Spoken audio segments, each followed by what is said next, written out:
Hello and welcome to Inquiring Minds, the Writing and Literacy SIG podcast. I'm Christopher Terrazas, your host for our final episode for the spring 2024 semester. We're delighted to have you join us today on Inquiring Minds as we delve into discussions relevant to the writing and literacies field.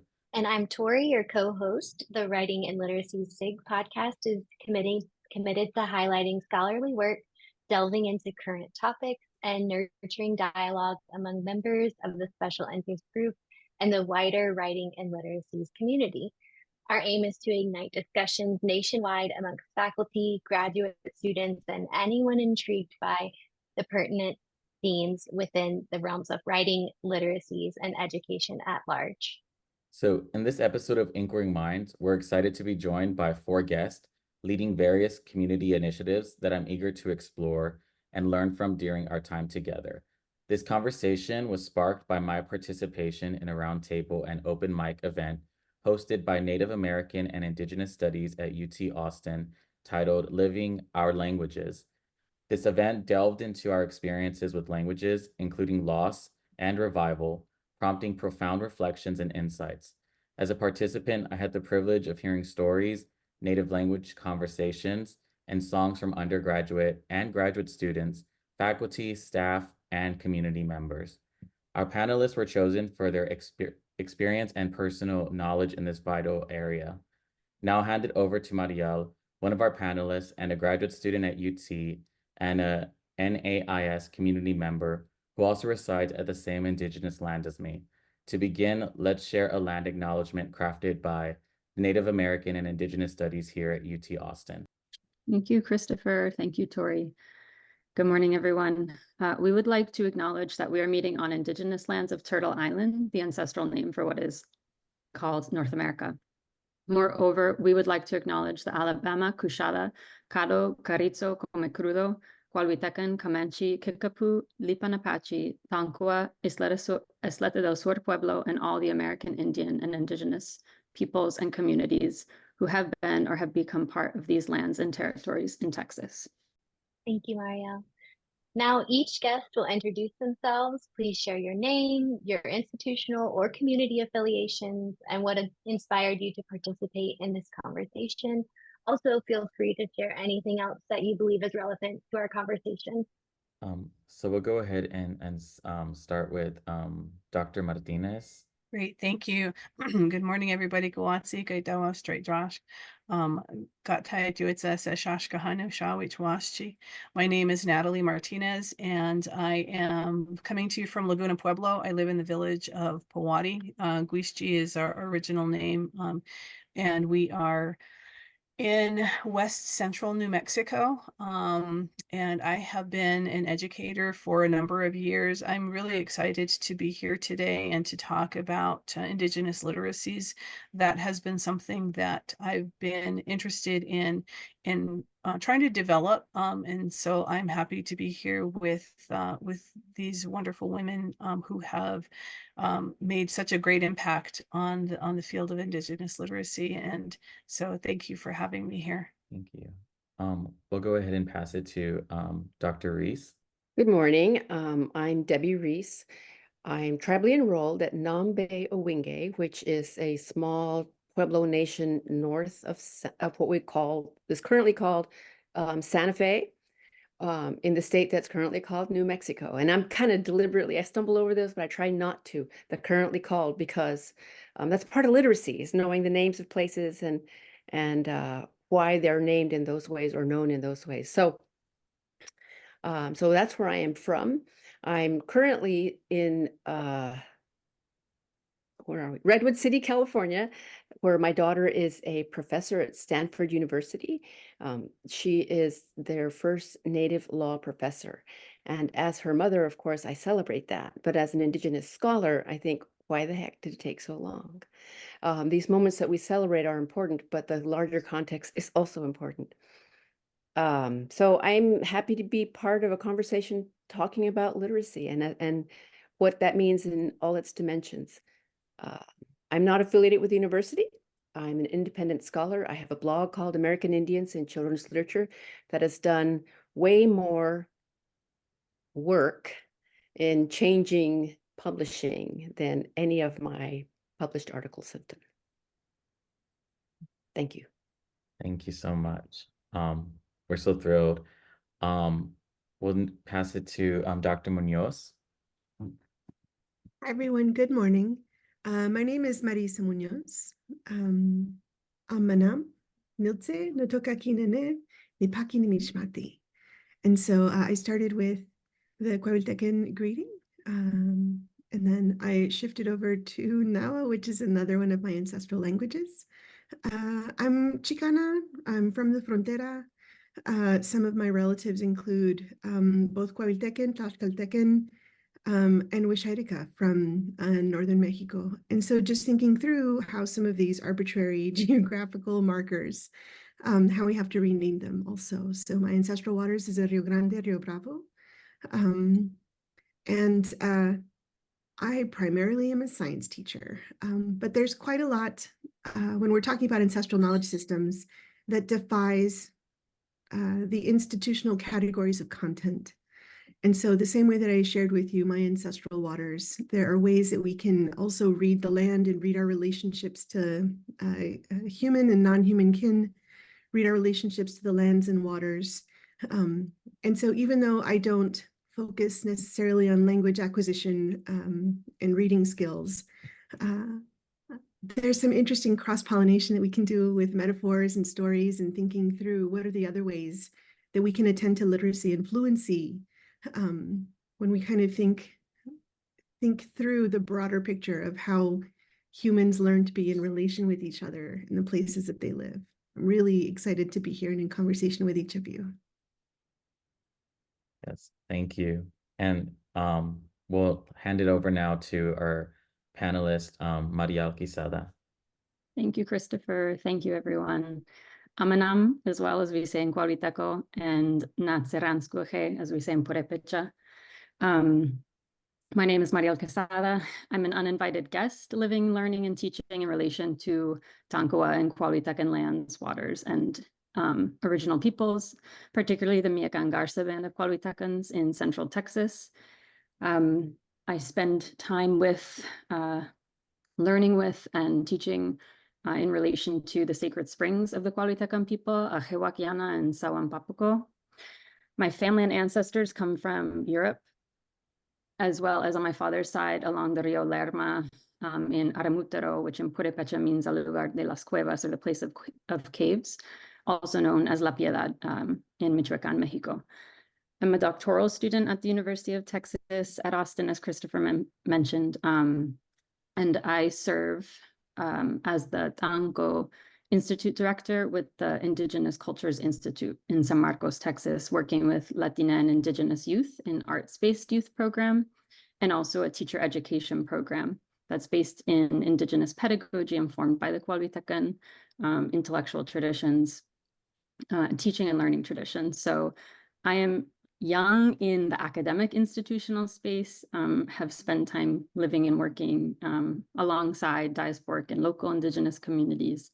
And I have not really spoken much about literacies, but certainly ancestral family and community-based knowledges.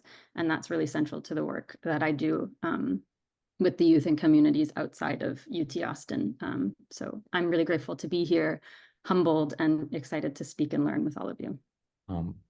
Thank you all for those introductions and for your time and your commitment to this conversation, but then also just being here. I think your presence is super, super important. And I'm so happy that we did make this happen. So I'd like to start our discussion based off of Dr. Natalie Martinez's piece in the 2023 discussion article published in the Journal of Adult and Adolescent Literacy titled Indigenous Literacies, a Look at Pedagogies and Policies in the Southwest United States. In her article, Dr. Martinez emphasizes the importance of educators utilizing Indigenous pedagogies to address the omission of Indigenous identities and knowledges, challenge systems that appropriate or misrepresent Indigenous knowledges, question spaces where Indigenous knowledges is devalued, and create spaces that amplify Indigenous voices and ways of knowing as acts of educational sovereignty. She emphasizes the importance for policymakers and educators to broaden their understanding of knowledge by embracing multi-literacy frameworks that cater to all learners.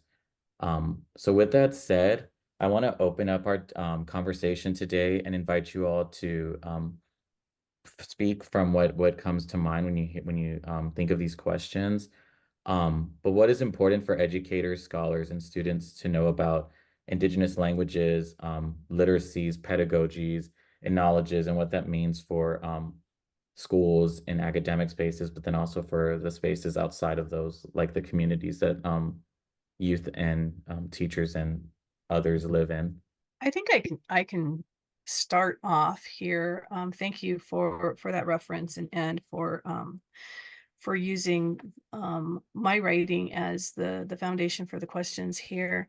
And so the way that I think I framed that really is based on the reclamation of value for Indigenous ways of knowing, the reclamation of value for Indigenous languages. And I think we're on an upward momentum at this point across several spaces in education where we are starting to think about in more conscientious ways that our children are bringing to us different sorts of ways of knowing, and to really take a look at asset-based pedagogies. And so if we think about in terms of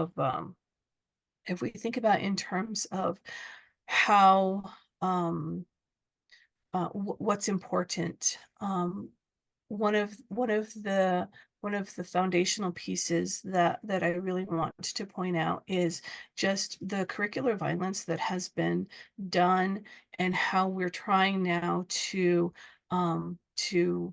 repair what has been stripped away, the value that I was talking about earlier, where it has the curricular violence, where it's English only, where it's, there's only one truth, there's only one way of knowing things. And so if we can open up those spaces and have some collective healing in terms of allowing or embracing the value of what our children are bringing to our classrooms, and to think about their different ways of knowing, and the whole idea about multiliteracy. And earlier we were talking about not really I think that maybe one of our panelists was talking about not really having studied or really thought about literacy, but that all of the things that you were referring to are literacies. Those are examples of different kinds of literacies. And so that's, I think, one of the most important things to know, is that we're in a time and space of repair, and trying to recover what has always existed, and what was violently stripped away from our learners when we started engaging with the institutions of schooling. I think I'll jump in. First, I'd really like to appreciate the piece that's the reference article. I think what you've done for us is you've really given us the bigger picture as far as how each individual state policy enacts different pieces of legislation and in their practices. And part of the difficulty that you've been able to really elucidate is the idea that state by state, they're sneaky in different ways. And so the attacks are profuse, and it's really difficult to predict what the next action is going to be, which automatically puts our communities in defensive mode at all times, trying to figure out how to best attend to the needs of our learners. And so I most appreciate that because it's also real far out of my wheelhouse. The way that I can understand this is as a teacher educator. I live in Texas. I forgot to mention that I live in Yanawana, so Central Texas, in San Antonio, Texas. And as a teacher educator, I don't attend so much to the policy pieces, but I do attend to the notion of critically responsive pedagogies and how to build on the ancestral knowledges of our students. What you are able to capture that directly connects to what we experience in Texas is that we have no organized Indigenous education policies as such. We have two federally recognized major communities that were both brought here during colonization. This is not their original ancestral lands. But everyone is pushed into the regular K-12 education pipeline. And as such, it means that even our Indigenous populations have to respond to Texas policy. The additional piece is that whatever Texas decides and puts on the books directly shapes curriculum. And so if it's violent and it's erasing and it's minimizing, and if it's damaging our youth, what happens is that as soon as textbook publishing companies serve the needs of Texas, those turn into the models for the entire rest of the country. And so some of these are much more systemic issues than what it feels like any particular individual can attend to. But the way that it directly impacts is that in working through a project, I've been working with a really engaged community committee out of Grand Prairie ISD, so north of where I live, but it's a pretty critical mass of urban Native peoples who come together to try to decide how can we build in ethnic studies attending to American Indian Native studies for high school students.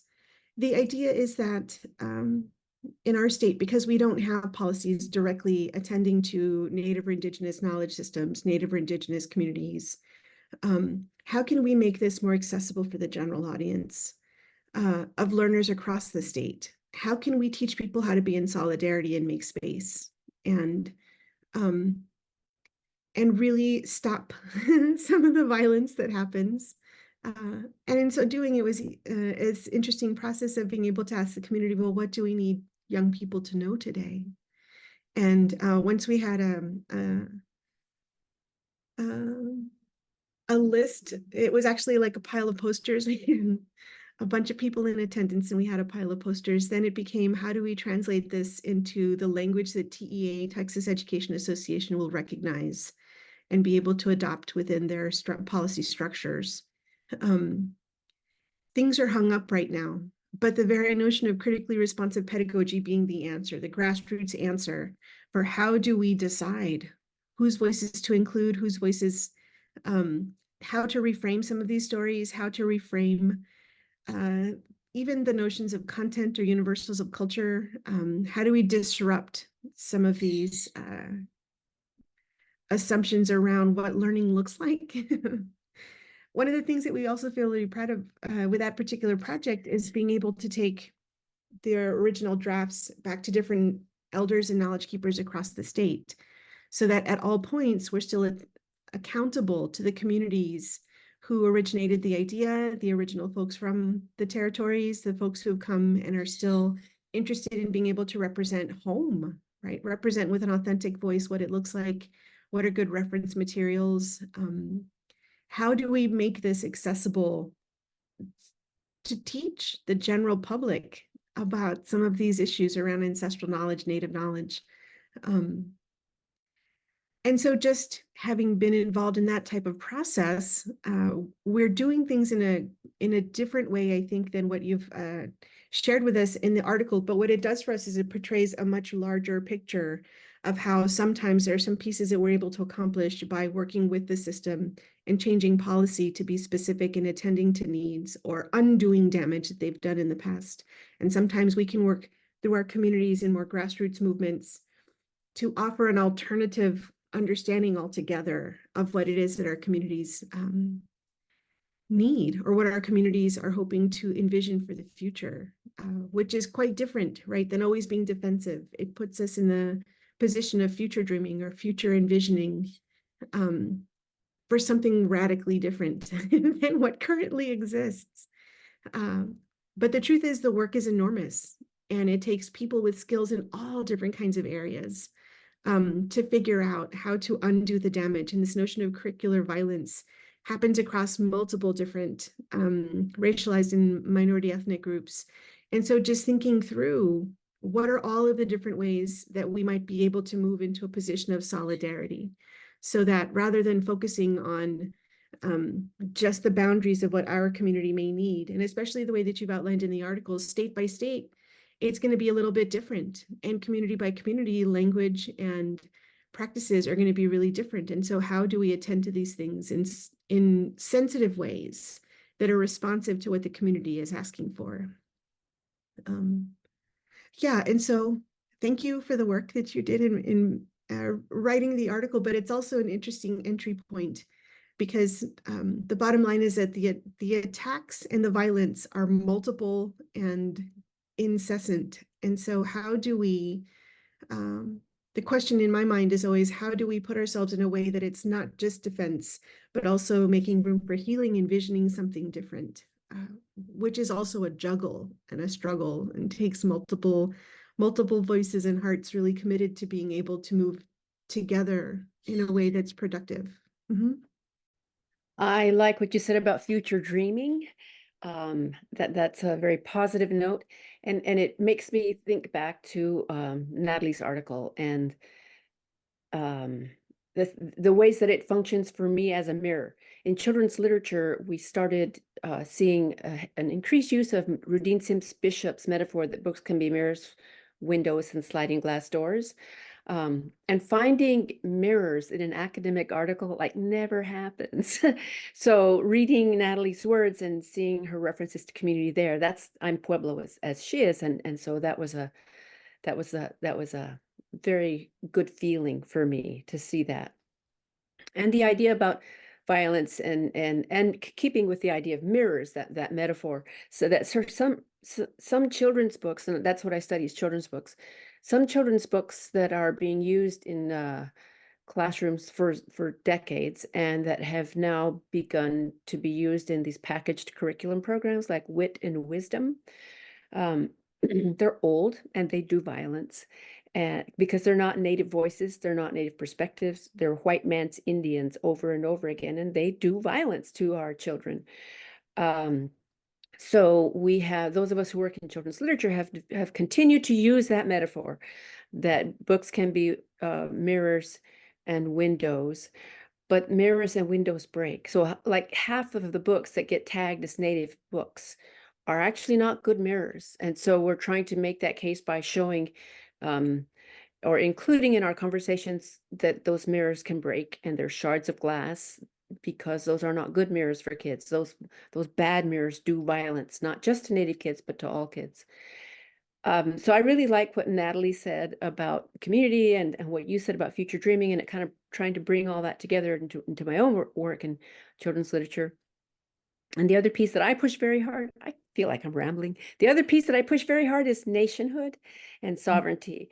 The refrain that you see in Native spaces is, we were nations before the United States was a nation. That's why there's treaties. And so we're trying to push on that because too much of literacy materials collapse us into a culture when we're many cultures, but even more than that, we're nations. And so Natalie's article says that word nation again. So I'm talking about mirrors. It mirrors who I am as a citizen of a tribal nation. So I think that our voices are growing in number. And I was really happy to see Natalie's article, of one of many that she has done, and that I'm glad to be here today to talk a little bit about literacies.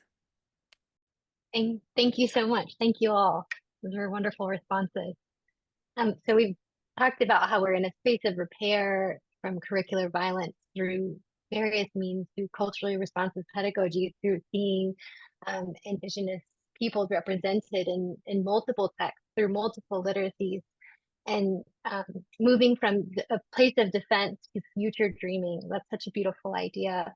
And so now we're asking, how do you feel that Indigenous literacies show up in educational spaces and research, or for research, and how can we make these practices more equitable? And whoever would like to begin, please jump in. I'll start. I just want to be really clear. The notion of future dreaming is not my own. Bettina Love wrote a book called We Want to Do More Than Survive. And in that, she coined that phrase, future dreaming. And so even when we're thinking through a Native Studies, Ethnic Studies course, I very much want to position myself in solidarity and learning, right? These are some of the things that we can kind of take notes on around best practices. How can we position ourselves to make rooms for others? And then also from that position of solidarity, future dream something that's going to be mutually responsive to multiple communities, right? We live in multicultural places. So how do we make room for each other and not do violence? So just that, because of the different contexts, I would say that there's lots of work that we can attend to in that way. I wanted to make that correction, and then I lost the question. If you don't mind repeating the question. Absolutely. So how do Indigenous literacy show up in educational spaces and or research, and how can we make these practices more equitable? Thank you. Yeah. I think I'd like to chime in here about you know, what the process as I was writing for JAL, the process that I went through in looking at what exists out there. Dr. Reese had written a piece about Indigenous literacy, and so I used that as a springboard to take a look at what else was out there. And so so that's my current project right now is really trying to hone in and to create some community engaged dialogue about what is Indigenous literacy for different communities, because it's going to look different for different Indigenous communities. And I love that Debbie talks about our communities indeed as nations, and that's going to be an important concept as we continue to develop how we're articulating Indigenous literacies in scholarship. And so really just basing it on other theoretical approaches. So, we have a lot of strength when it comes to having resources for culturally responsive pedagogies, for culturally sustaining and relevant pedagogies, and really the research that's gone into multiliteracy and multiliteracy approaches and pedagogies has been an important informational piece to sort of start to frame Indigenous literacies from a critical pedagogy perspective. And Ophelia Zepeda's work, who has long been in community, engaging in research on literacy and language, and the importance of Indigenous, the continuum of literacy for Indigenous communities. I think that's really important. And so though it shows up, literacy show up in multiple ways, and I think that it's going to be important to really start to articulate and to go to Indigenous communities and ask, what does count as knowledge, what does count as literacy, when it comes to individual communities, and then to start to articulate some sort of an approach that's going to help, in much the way that you were talking about earlier, to give some common language to how do we talk about this and continue to develop what it looks like in those spaces, in schools and in institutes of research, and how can that be used for communities to continue to enhance what they're doing in education. And I think those are some of the ways that it can become more equitable, is if we go to communities first, and we embrace and enhance the community knowledge, and the educational sovereignty of the nations, is always going to be the most important place to start, because coming from the top down, from the academy down to the community, has been traditionally the way that it's been done, and we've been told what to think and how to think, but we need to turn that and to make it more equitable. And so I think that's a really important piece that drives what I am doing and what I intend to, my future visioning, my future dreaming. And Bettina Love, props to the work that she does as well, for me. And so that would be my my 2 cents on that, and that's the approach that I wish to take as I continue to delve into articulating what that means and what it looks like.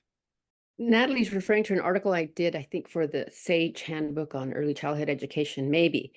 But I was trying to get at in that article the idea that I was trying to push back against that idea that permeates society still, that we are primitive and we were uncivilized. And that's just so far from fact. The idea that that got put out there and it continues to hold that much power is about white supremacy. And so being able to call that out for what it is, white supremacy, helps us to disrupt it and make and decenter it, just kind of push it out of the way. Because one of the examples that I was working with in that article is that we have been communicating forever as Native people using things that didn't count because they weren't an alphabet in the same way the English alphabet is. So like petroglyphs and those writings and wampum beads as a form of writing and storing and sharing information.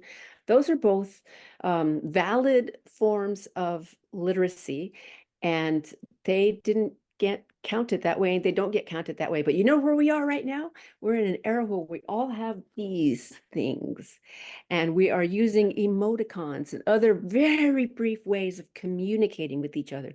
So in some moments, I think, okay, if we can get away from that English alphabet into representation in a larger space, in a larger way, we can disrupt some of that whiteness, or at least start to see it for what it is, because that's what it is. It's not a fact that we were primitive or uncivilized. We're different. And we're societies that have been here for thousands of years, and we're still here. And so I think every opportunity that any of us have to push back against that idea of us being primitive is an opportunity that we should not pass by. Sorry. Go, Dr. Muñoz. No, I guess I was just going to say, I'm certainly listening a lot and learning a lot. But I am thinking about like as a becoming teacher, as a becoming teacher educator, how I think part of my experience in graduate school and in a cultural studies program, moreover, has been about recognizing the violence that's been done on going through this like reflection on the violence that's been done onto my family.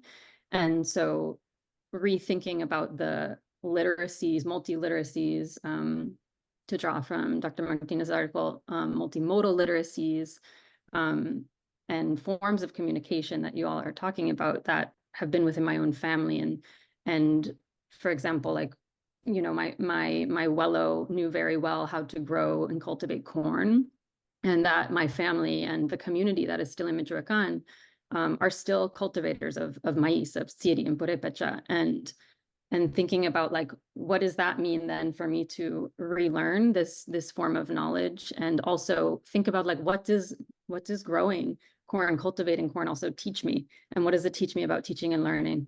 And then also thinking about the community that the Miyakan Garza band and the Cuauhtecan community that I work with, that our programs are informed by what the community members, what the elders view and understand to be as knowledge and as literacies. So we talk about literacies, or we really practice, I think, and model and learn with the youth that we work with and with the teacher educators, literacies of the land, and literacies of the water, and fluencies of the water. I was on a panel last week with Dr. Muñoz as well, and she was talking about fluencies of the water. And so that the programming that we do is it's about spending time with the sacred springs, learning about the sacred springs, their Cuauhtecan names, spending time there with the young people,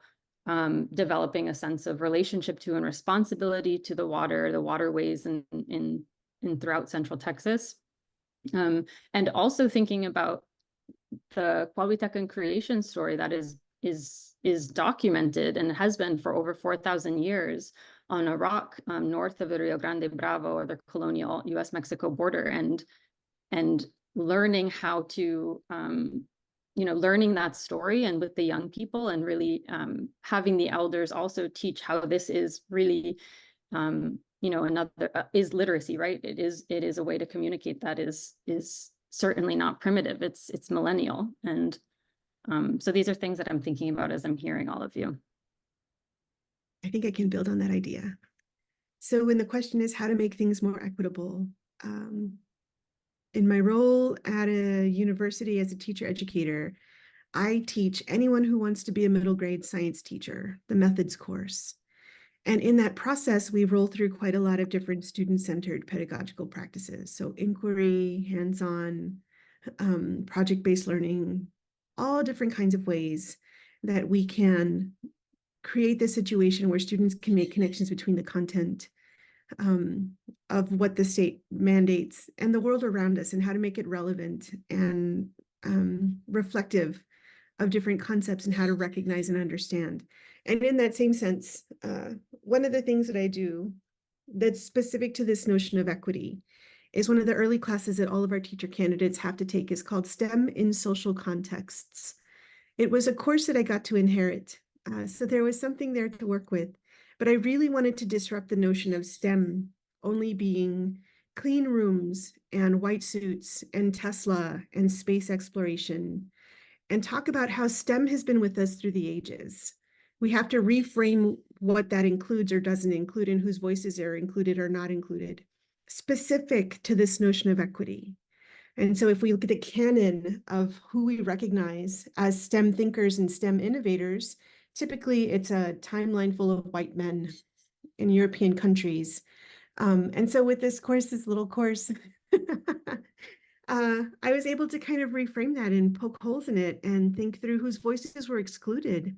And let's just start by looking at the idea that STEM answers and creates innovation in context. So culture has a need and STEM emerges as an answer. And those innovations in turn shape culture. And so we look at that same pattern over and over again in the course of the course.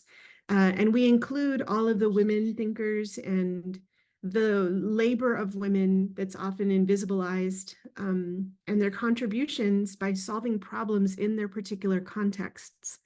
So we reframe STEM rather than being high technology. We talk about appropriate answers. And we also look at a bunch of the things that don't work, where STEM is broken because the context isn't the right context for whatever the STEM solution that wants to come in and save the day and impose answers from outside places. If it's not a contextual answer, it's not the right answer. So with this little course, I've been able to kind of poke things apart and really reframe, what do we need to understand STEM to include, not include? How can we understand even outside of literacy, right? These are science ideas, mathematical ideas that include literacy. It's inherent in how we formulate thoughts. But how do we disrupt notions and the assumptions around what these content areas might have been handed to us with? But if we look at the ancestral knowledge systems and we look at how people encode language and how they frame the world, we have to understand that education is always contextual. And so when we're thinking about equity, particularly equity, how do we get out of the frames of the US, the continental US?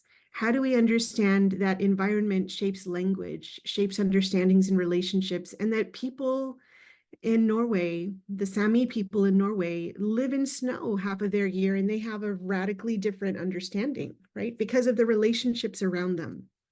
And so even as a science teacher, when I'm thinking through how do I help to disrupt some of these notions for my future emergent teachers, there's lots of ways that we can also make it through other content areas, right? How to disrupt some of these notions, to stay equity minded and to think more thoroughly rather than just assuming boundaries and borders that we've inherited because of the system, the way that it is, or because we're thinking in English. when we think in other languages, we can think in other epistemological frameworks. There's so many different ways to get to the top of those mountains. It doesn't have to always happen that we retrace particular steps, particular footsteps. Thank you all for sharing, your thoughts. I think there's so much here that we can, consider and think about. I'm thinking in particular about equitable approaches that can be achieved in education through multiliteracies and across disciplines such as STEM. So all communities can continue to push back, reject, and decenter white supremacy in education, and I think even in our community spaces as well. I think early on in the conversation, we had mentioned how some of these ideas get framed and like making it accessible to the general public is also important as well. So with that in mind, I'm thinking of, I know like with Marial, I've gotten to like learn through some of the things you're doing, but I'm thinking about like concrete practices that you all are doing in the different areas where you all live and work, and what that look like for teachers or educators to take up and think through these practices in education and beyond that center Indigenous literacies and frameworks in a way that's not, I think in Natalie's article too, there's this idea of tokenizing and romanticizing white supremacy, right? So that doesn't tokenize or romanticize those ideas as well, which I almost feel a little unsure of how to ask this question actually as I think about that particular article. So yeah, if there's anyone that is maybe thinking in relation to this question that wants to start first. I'd like to share the story that's the concrete example that always gets cut out of everything because there's not ever enough space, but it is so salient in terms of showing exactly what it means in community. And so part of what I've been trying to write about and been trying to show as an example is the ways that literacies then are layered within the context of community learning. And so the story is about coming together for community cleanup. Here at my village, we are all responsible for taking care of the land, and in at certain points of time, to come together as a whole community to clean and to refresh the lands. And so I think about there's a young family who's very active, and they bring their children, and as I'm observing, it is a chance for those children to interact not only with their parents but also elders and other community members, and that's learning in community, and that's developing those multiliteracies. And it is not only learning the values of love for our land, the values of community and coming together, and the shared responsibilities and obligations that are part of our core values here at Laguna. But it is also learning how to have conversations with people that maybe you don't know who are part of your community, how to have conversations with older people. And so it's learning the value of sort of the structure of building relationships. And so there are so many different opportunities to learn in that context. And so when you think about how does learning and how does literacy take place, and what does it look like when it is allowed to happen in a way, organically, but also intentionally, because when there are children who do show up, it is a mentorship, it is a demonstration, it is showing them this is how you exist within these spaces. And then the whole value of reciprocity comes when so there were some young children who participated in this particular story that I'm thinking about. And so so what my husband had done something a little extra. And so then the value of reciprocity then came when the young child, this young child actually baked some things and created this gift and brought it to my husband because he had helped them to do something. And so it's teaching, like, this is how you exist, and this is a form of communication, and this is how you develop those core values as a Laguna person. And so you can give them words in a textbook in school. It's not going to carry that same weight. It's not going to be embedded into um, the development of the core of their identity. And I think that's really important. And unfortunately, like I said, it always gets cut out in the editing process because it's more it's more narrative. It's a nice story, but it's so important. And so, I'm going to continue in my writing to push to make sure that those kinds of stories are included, because that's a really firm example of what literacies look like when they happen in settings that allow those kinds of lessons to be learned. And so I'm really excited that I finally get to share the whole story. And that's the part of her article that just made me beam. And you can see that right now as she was able to elaborate and talk more about that. Yeah, that's who we are, is people of community who are in these relationships of learning informally and formally in these spaces when we come together like we do for community work days and for ceremony and things like that. So I just wanted to say that. Thank you, Natalie, for that. And keep pushing on that, because we want a lot of Pueblo scholars to say, yeah, when they read an academic article. I think by the same token, we can take notes as a general community, right? We have so many young people right now who are experiencing something that's been described as nature deficit disorder, especially what happened during the pandemic, when so many of our young people's early childhood was interrupted and they weren't able to play outside with neighborhood kids the way that past generations had. And so they've forgotten how to be social. They may never have learned how to be social in some real critical years.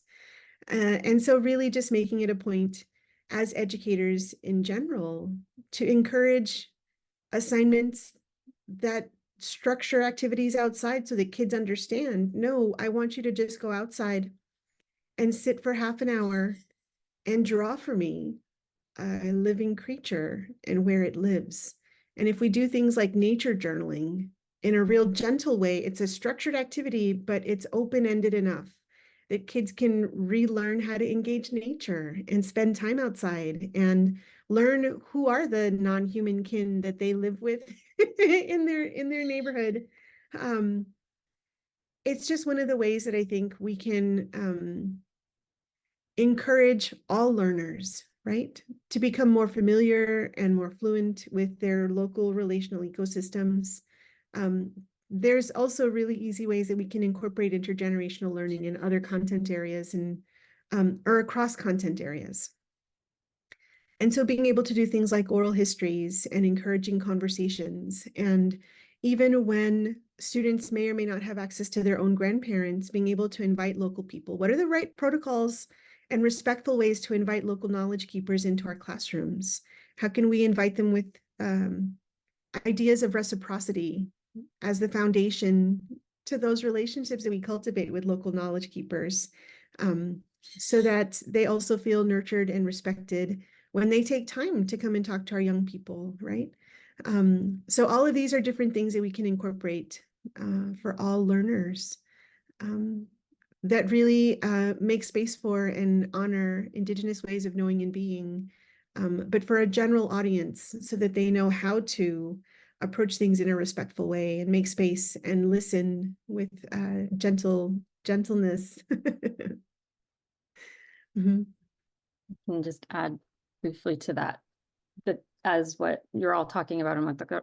Muñoz just mentioned as something that we in the youth program that we have, that we encourage with the young, with our youth, and then also in the teacher education program that I work in, that we also kind of demonstrate and talk about of how to do this in not just in a community of Indigenous or Latino youth, but also with all of the students that we have in the K through 12 or P through 20 system here in Texas, so that we encourage, like one activity that we've done is we encourage our young people to speak to their parents, their guardians, or their grandparents, and ask them about what are our memories or stories of our family, or community in the Sacred Springs or the lands in Central Texas.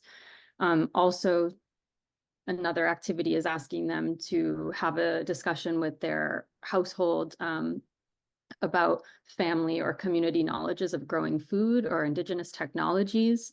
And then together we grow and cultivate microgreens or herbs. And then we talk about with local community members or elders, what are the medicinal and what are the nutritional uses and properties of these plants. And then we also prepare them and then prepare food and share them together. And then one other kind of engaging like activity that we've been thinking about as well is inspired by Kathy Iqueda's work about like bring your kupuna forward, but bring your elders, your abuelo, your abuela forward and talk about and develop an understanding of and appreciation for like what is something that they teach you, and sharing that with others and thinking about how does that connect to our own individual gifts, interests, etc. So those are just some examples, I think, of what you're speaking to, that we've been trying with the youth, and also thinking about doing not just with the youth in our program, but also, the students that we have in our P through 20 class, because that is relevant to everyone. I'd like to offer a book that came out this week. It's by Andrea L. Rogers. It's called When We Gather. It is a picture book about a Cherokee family gathering wild onions. So I can see as we've been talking, Marissa's been talking about STEM, and we're talking about nationhood, that it's all in there. And I'd recommend that people who don't normally use picture books rethink that and reach for the new books that are coming out by Native writers, because Native writers, we have managed as a body of people to push publishing houses to make space for author's notes that was not there before. So when you pick up a book by a Native writer, a picture book by a Native writer, flip to the back, look at the author's notes, and study that before you read the book with kids. And of course, read the book before you read the book with kids. But hers just came out, and I've been thinking about it a lot for the last couple of days because of all that we've been talking about here today. And I'd also encourage people who are in classrooms to use books by Native writers all year round. We're not Native only in November, and we should be affirming Native experience and life and culture and nationhood all year long. And kids who are not Native should be learning about us all year long. There's this idea that if you don't have Native kids in your classroom, you don't need Native books. But of course, these non-Native kids are going to grow up and they might be editors at publishing houses making really important decisions about what gets rejected or what gets published. Thank you. That leads nicely into our last question, which is about the relationship of learning that you all have expressed. And what would you like for our audience members to know moving forward regarding Indigenous literacies? Anything. This is an open mic. I'd like to share that one of the most important things is for educators and for learners. I mean, just to know and accept that there are multiple ways of knowing. There are multiple ways of solving problems. There are multiple ways of reading the world around us, and just because I might do something differently doesn't make the way that I do it incorrect. And I think that's the biggest takeaway, that there are multiple ways to look at what's true. That's mine. Thanks. Okay, I'll follow up. I've been studying children's books for decades, and there are more coming out now than ever before, but they're coming out at a time when there are forces in the country that are getting them banned. So I can give you a list of like 50 books in the last few years, but half of them are on the banned list. So our voices on our homelands are getting banned by forces that don't want those voices out there. So I guess when I'm thinking about equity, I want people to speak with equity and act with equity and speak for Native kids and non-Native kids and the knowledges that we bring and why those are important to everybody.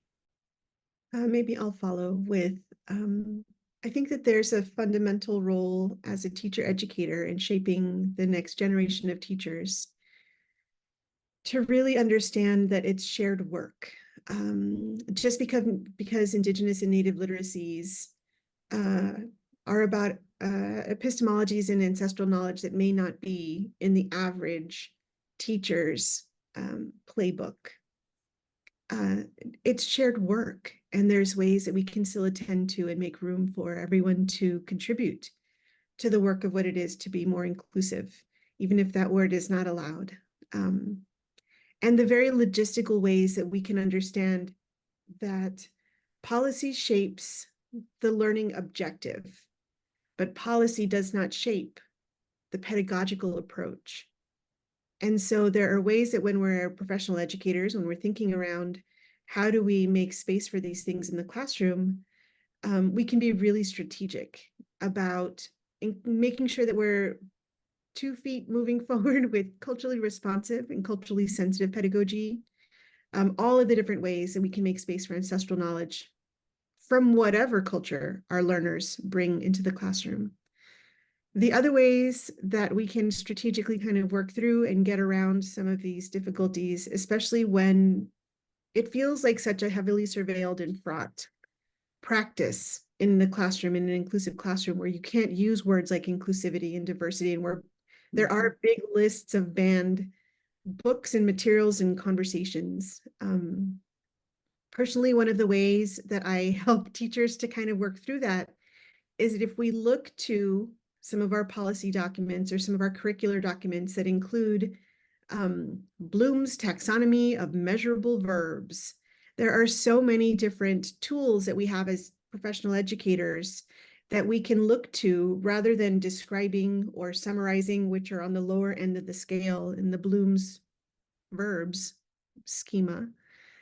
If we kick up the critical thinking and we move over into the other end of the scale, if we're analyzing and we're remixing and we're applying and we're dissecting and we're creating arguments against, when we bump up the rigor of our verbs, we oftentimes make spaces for our students to ask really important questions and to direct their attentions to things that really matter, or that will still attend to our standards, but they can do so in a way that's more rigorous and that includes some of these really critical conversations where I am not going to necessarily be the person in the front of the room telling all the kids to be radical revolutionaries, but if I invite them to create arguments and to think more thoroughly and to dissect and critically examine, that's ultimately what we're trying to do, is create critical thinkers. And so sometimes when we can play with our learning objectives and kick up the rigor of our verbs, we can help them get there because it's already in them to ask really important questions and to think through whose voices are not here. I will always trust young people to disrupt in my own habits of thinking and really force me to also pay attention in new ways to some of these content, where even though the what has been solved for us, when we play with the how do we get there? How do we invite kids to attend to some of these issues? They get there in really innovative and critical ways. And so there's a lot that we can do in the pedagogical piece to get there in a more equitable way. I'd love to not say the last word. I think I just hearing Dr. Muñoz, and I had just finished giving feedback to the undergrads that I teach, and their final project is a educational autobiography, which for some took the form of a really creative zine, magazine, you know, where they used photos, images, poetry, so much beautiful poetry. Other students like wrote a traditional paper. Some created videos. And so I think especially how much we've been talking about Indigenous literature, Indigenous authored literature, and young people, I'm thinking a lot about how pedagogical practices where we encourage, like Dr. Muñoz was talking about, these rigorous verbs, and also part of that being like authoring, sharing the voices, right, the stories of our young people, and them authoring their own books, them authoring their own stories, and of course that is relational and community to our, you know, our families and our elders. And so I think with that, yeah, I'm thinking about how to do that more in my practice and how we do that in the spaces that I'm in as well. So thank you, everyone. Thank you all. I feel extremely like just overstimulated with a lot of information, and just humbled also by y'all's presence. And I said it at the beginning of this, but your time, I think, time is so important to me. And the older I've got, I realize that more and more. So just thank you for your time, and sharing your thoughts today with us on this medium. So yeah, thank you all. And those of you listening, we hope that you all are able to take away some valuable insight and reflections over through this summer, to consider as you come back in the fall semester.